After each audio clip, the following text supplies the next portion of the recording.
Thankfully, I am deep enough into my second project to earn myself a short look back at my first one, which was the Neverwinter Nights game. First one, not the online one. Don't get these two confused. And I have to say that I'm really glad that I picked Neverwinter as my first one, since that gave me a chance to play the game in a completely different way, enjoy it on a whole nother level, going further into the story and the intentions behind what was written and how some characters behaved, and especially the endings from the second DLC. I was able to evaluate them more soberly, and even the DLC as a whole, which I held on a much higher ground than I thought after this last playthrough and talk through it deserved. On the other hand, it allowed me to appreciate the original campaign and also how mods interact with the Neverwinter Nights game compared to, for example, Baldur's Gate, where they mostly just add and enhance what was already in the game. The modules that the community creates for the Neverwinter Nights, they straight up add an entire game to the installation, and how vast the community behind the Neverwinter Nights module scene is, even though the game is so old and so solved.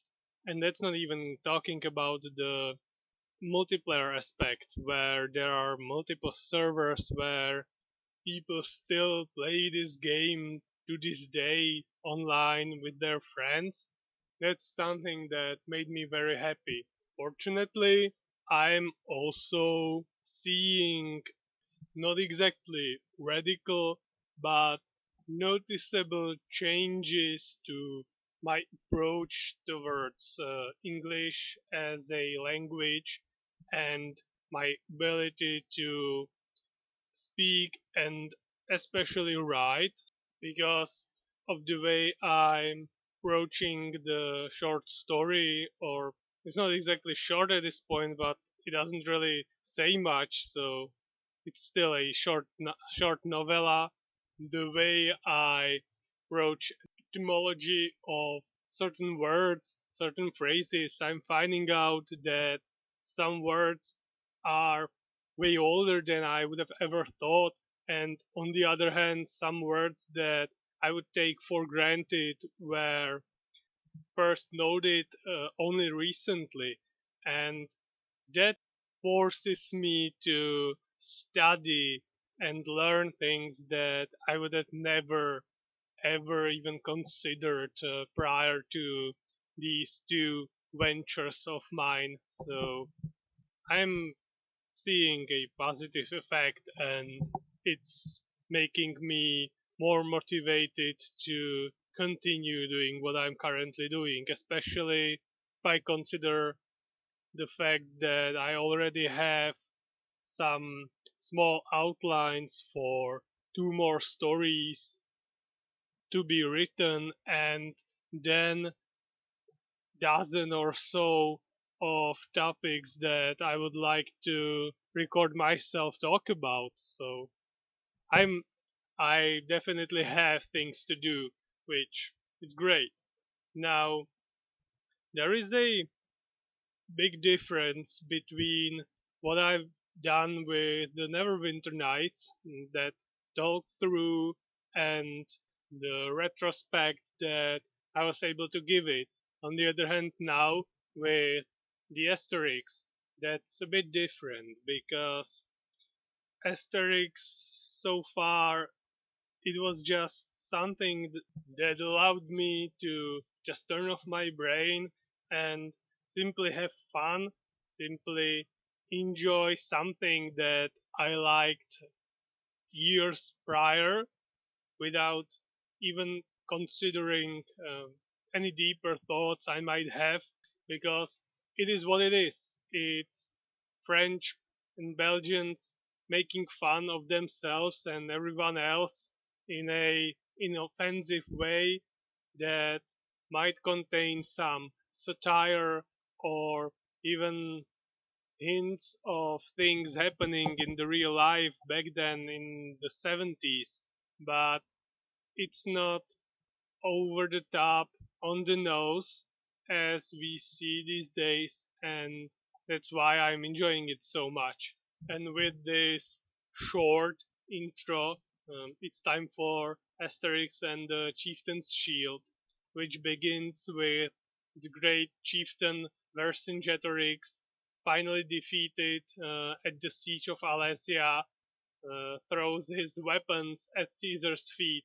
Literally, he straight up takes all his equipment and throws it at Caesar's feet, which causes him to jump one leg away from the ceremony and leaves the gear unguarded, where a single soldier decides to steal the shield, and unfortunately it isn't in his possession too long, because he loses it at a game of dice. Then the winner immediately loses it to a drunkard official in exchange for not being reported for gambling, and that drunkard sells it immediately to a an in owner for a flagon of wine. Now that's the introduction, and now we are in the still undefeated village of Gauls, where their poor chieftain is suffering from some liver pains because he's been overeating and over drinking so much that it finally took its toll. After a series of unfortunate touches where it hurts, he finally concedes and gets recommended to visit a famous spa in current Vichy. Asterix and Obelix are accompanying him, and unfortunately, the chieftains plan to throw one last banquet for their departure. Is thwarted by his wife, who's now livid, so they escape, and the blacksmith, who is usually in charge of punishing the bard Cacophonix for his terrible singing, runs up to the bard's house, proceeds to wake him up so that he can start singing, or at least attempts to trying to send them off, while the blacksmith just wanted to have an opportunity to beat up the bard. During their travel, unfortunately, the chieftain refuses to uphold any form of diet and continues to eat and drink whatever he wants, and ends up actually fainting before he even can get to the resort. There, after an examination, he is found to be actually sick and put on a diet of rather sad looking meals and drinks. Unfortunately, Asterix and Obelix are still there and not exactly proving to be a great motivation to continue, since they can eat and do whatever they want. So the chieftain, in an attempt to not go insane, sends them on a holiday tour around the local beautiful countryside, and they immediately encounter some Romans, which get promptly beaten up. the person they beat up turned out to be a rather special uh, envoy sent by the Caesar, and after he reports his clash with the Gauls, Caesar decides to give a demonstration, a march on top of the Vercingetorix shield to show the Gauls his triumph and quell any thoughts of rebellion. And so the envoy is sent on a journey to retrieve the shield while our Gaul friends are still touring the local regions. A Roman patrol attempts to search and try and find the Vercingetorix shield in the local pubs. They encounter the one where Asterix and Obelix are staying, where they sell both wine and charcoal. The legionnaires attempt to search one of the rooms and come out completely black from the said charcoal, which they thought was a place where the innkeeper may have kept something of value, or maybe even the shield itself. They are obviously unsuccessful, and thus they send a disguised legionnaire to the Gauls in an attempt to find out the location of the stolen shield.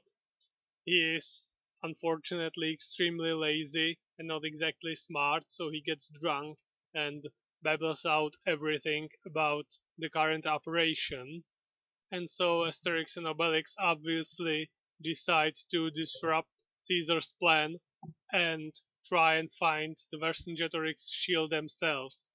They get on a track and find out someone who knows what somehow happened to the shield, the introduction part where it got stolen, lost in gamble, and then lost again to the drunkard after a short argument caused by hunger and some rather strict diet they have to undertake in order to try and find more hints on where the shield might be.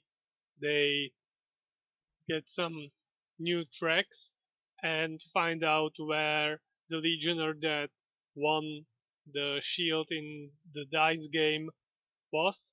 He happened to open up an inn, and when they found him, he told them that the officer took the shield and sent them where he was. Turned out he was with the envoy who already found him. A fight ensues, and obviously the poor Roman soldiers get beaten up. It turned out that the innkeeper that received the shield in exchange for wine was the innkeeper they were staying with the entire time, but it turned out that he gave the shield away as well. And finally, the person who he gave the shield to turned out to be the chief of Asterix and Obelix village, who came back after his excruciating visit at the spa, and now he is half his weight he used to be. The innkeeper recognizes him, and Asterix and Obelix find out that the shield their chieftain has been using the entire time was, in fact, Vercingetorix's shield. Now, the only thing left is a triumphant march through the streets on top of the Vercingetorix shield, which they do. Poor Caesar has to give up, and after a healthy travel back to the village, during which the chieftain jumps back to his old weight immediately, they come back to the village and we have the banquet as we always do. This time, again, someone is missing. Usually it's the bard hanging completely tied up from the nearby trees and gagged so that he can't sing. But this time it's not him, it's the chieftain. who's being disciplined by his wife using the shield that they have spent the entire volume trying to find. And that's the end of this one.